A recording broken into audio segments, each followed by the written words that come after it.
Hello, my name is Grace Young from the Meridazine Extension District in Miami County, Kansas. And today I'm going to share with you how I got started in the Fiber Arts Project and how I have learned from others, taught others, and served my community. Let me give you some background on how I got started in the Fiber Arts Project. When I was 11, I went to the 2014 Kansas State Fair. That day, in the 4-H building, they had a kids' learning day where I went straight to the sewing machines because I wanted to learn how to sew. When I got home, I asked my parents for a sewing machine for Christmas, which is the one I have right in front of me today. Other than quilting, I have learned how to work with different age groups when doing projects. My mom has taught me how to crochet and embroider. I also went to the Winter Wool Fest in Wamego, Kansas, where I learned how to felt and weave. One of my goals this year was to teach as many people as I could about the skills I had learned from my Fiber Arts Project. One thing I got to do was do a demonstration at the County Club Days and Regional Club Days about how to make a pinwheel quilt block.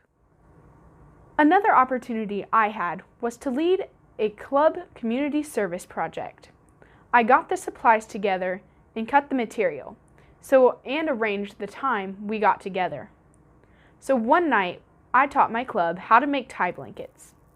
By the end of the night, we had 5 tie blankets made that were going to go to My Father's House, which is an organization for women and children who do not have a home at the moment.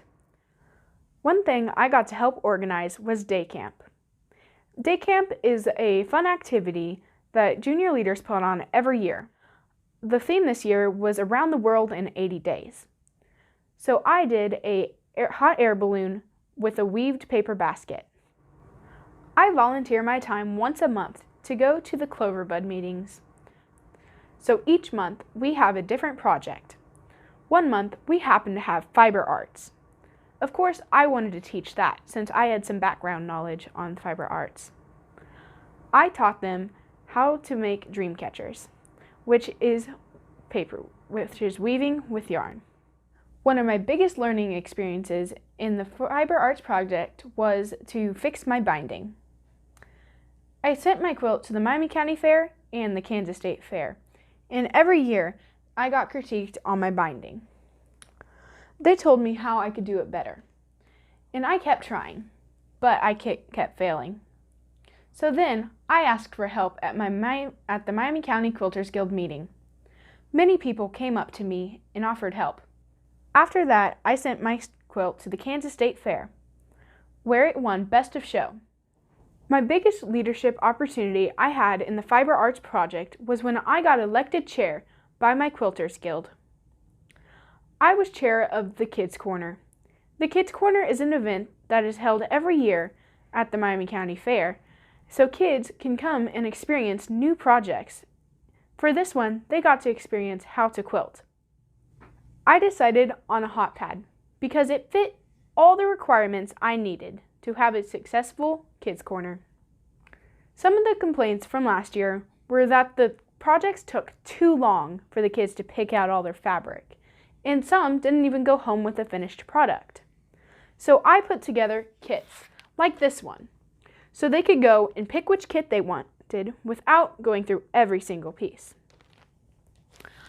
I also pre-sewed the back of the hot pad so kids would not have to try to do all of that themselves. All they had to do was sew around the outside edges. And there we go, their project's done.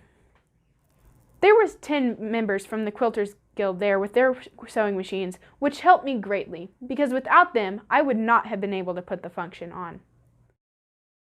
My future plans in this project are to run the Kids Corner next year, finish the quilt I'm working on now, and turn it into the Miami County Fair.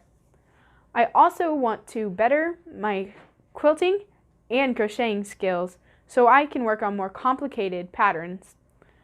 I hope to also pass down my knowledge to my kids and grandkids for years to come.